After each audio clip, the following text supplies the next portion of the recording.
Derek, Derek, Derek, oh, how I love thee. On a good day, you make Jogurt from Shining Force look useful. Words alone cannot quantify how impractical Derek is. Virtually every aspect of this character's gameplay is terrible. This, right here, is the zenith of all joke characters. Let's peel him apart, layer by layer.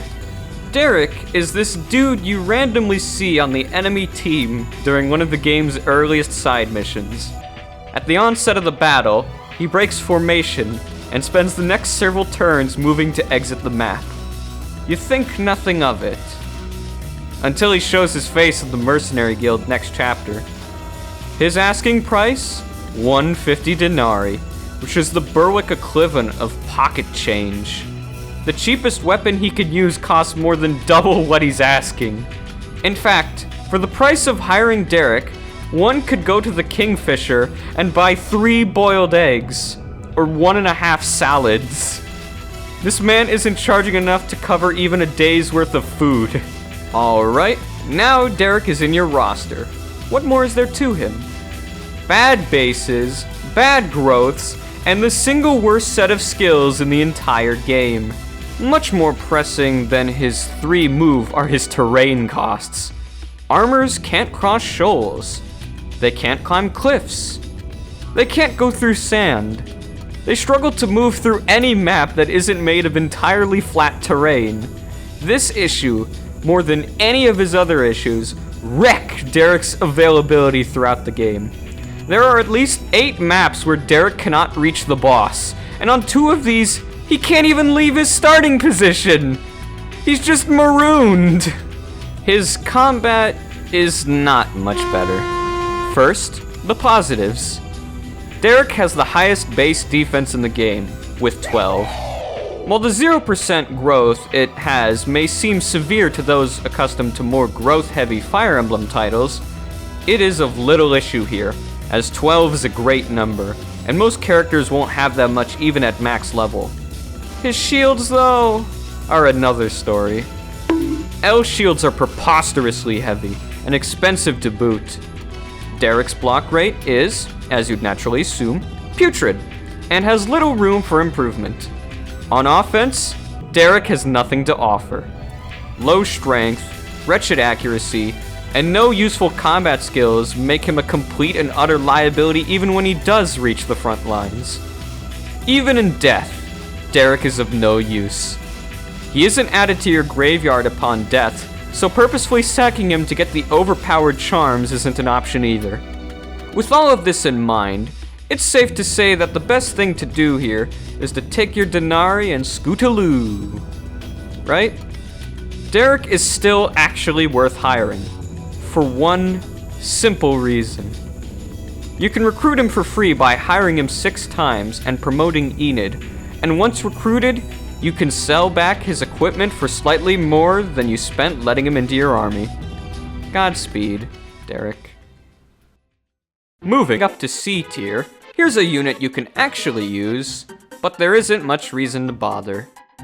Ruby is a by-the-books example of narrative and gameplay clashing to create a character that only brings disappointment. She's positioned as an Est, and has a skill that increases her EXP gain, but her growths are terrible. Shockingly so. Arthur joins you in the same map, and all of his stats dwarf hers. At her fullest potential, she barely manages to even match up to her plastered deadbeat father. You used her through most of the game? Well, guess what? You get a character almost identical to her with, albeit slightly worse ranks, for free! Having the exclusive Axebane skill and access to Adept in the late game are little more than band-aids for her near-complete lack of redeeming qualities. Ruby's a mercenary, too. You gotta pay money for the lofty privilege of making her sit on a cliff for 20 turns to grind her shield rank. She can certainly be used, and it won't cost an arm and a leg to do so like some other units, but Ruby's existence is just sad. Vantage is a great skill. You get the usual plus that comes with it in attacking first, But this feature advantage is even more valuable in Berwick, where getting hurt before you can attack denies you your entire combat action, with some exceptions. All that really matters for this to work is having good speed and hit, and Adel has a skill that gives him a massive 20% hit boost whenever Leon is nearby. A mounted unit with the utility of wasting enemy turns for no cost is pretty damn good. Kaga thought so too, so he made Adel's stat line complete ass! Look at this shit! His base strength is the same as Ruby's. His defense is actually lower than hers. His spear rank? Don't even get me started. A 30% growth? That's it? This goon boof needs 30 spear skill to promote. Do you have any idea how long that takes? Just to put it into perspective, on average, characters promote around chapters 7 to 8. They can promote in chapter 6, even as early as chapters 4 and 5 if you're good enough. On average, Adel promotes around chapter 10. Often later. There are a few other characters cursed with abysmal rank growths that doom them to light promotions, but Adel is perhaps the worst of them. If you want his promotion anytime soon, you better use him a lot. Oh, he can throw javelins with a bit of extra hit, and he can even use forks! Oh, where would we be without good old forks? He later gets Lance and Shieldfare as well, but his bad strength and hit make using lances unreliable, and being stuck with low defense and S-shields the entire game means Shieldfare doesn't improve him much either. That said, he's still above Ruby because Vantage is a great skill, and he's the only unit who gets to have it. But it doesn't make up for all of that other stuff. If you're going to use Adel long term, make sure to bring Leon as well. Oh, and repair your iron spears! You are going to need every last one of them. The Berwick League is collapsing in on itself. Following weeks of silence, the formerly allied country of Bornea has begun attacking Narvia at the border city of Uryuza. The ensuing battle had no shortage of bloodshed. Just as the Sinon Knights arrived to support Narvia's compromised army, Narvia's forces issue retreat, leaving the civilians defenseless. One lone guardian, Marcel, rejects his superior's orders and vows to defend the city, regardless of the consequences. He puts up a stoic front, locked in with adversity from every angle, shielding Narvia's people from death itself. Alas, his triumph is tragically short-lived, as he is put to death for his insubordination, bringing an end to a valiant, selfless, and respectable hero. God. If only. It seems that reality is not quite what I perceived it to be. Marcel's first outing on the front lines of Chapter 5 make a picture-perfect first impression that he will spend the entire rest of the game failing to live up to.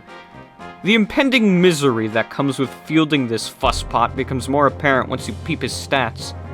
Turns out the 3 move wasn't because he was an armor, he just has 1 less than the class base. Why? He would have been perfectly fine with 4 movement. Nothing exemplary, but this absurd, Regigigas-esque handicap of a skill takes away almost any and all use he has. What use would that be? Well, defending other people, of course. Marcel is in a unique position as a guard unit, since unlike the other 2, L shields are his primary form of defense.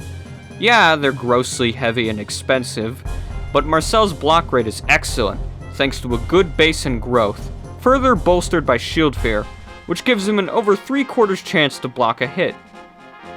His other growths aren't too shabby either, but his lousy sword skill growth and lack of offensive skills mean that Marcel's only real selling point is guard, and there are 2 other units who can do that while still being useful, and, oh yeah, aren't saddled with fucking slow start! It isn't permanent, but level 15 takes a long time to hit. I did a run where I gave him preferential treatment and lots of free EXP, and he was barely able to hit level 15 in time for Chapter 8.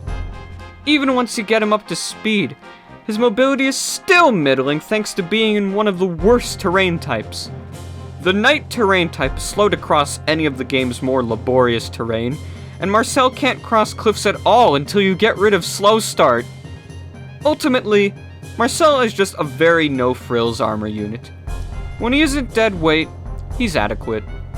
That is, until the game punishes you for letting this sack of shit continue to grasp the coattails of life, with a one-way ticket to the worst map in the game, no less.